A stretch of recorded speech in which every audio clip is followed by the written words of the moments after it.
Take our lead, let's help you make your mark. Our goal is your satisfaction. Let us show you the way.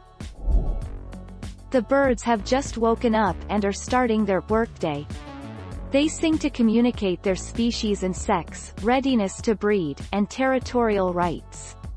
At night they are jostling for position, trying to get the very best perching places that are the warmest, easiest to perch on, and safest from predators.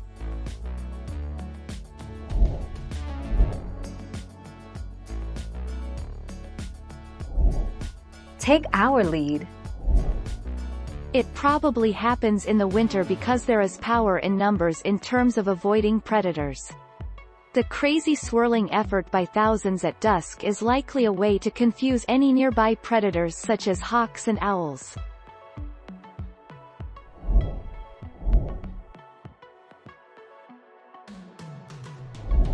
Let's help you make your mark. In places where there are street lamps or other artificial light sources, robins can be triggered to start singing because it does not get completely dark. Other disturbances, like a loud noise or movement, can also start birds singing in the night.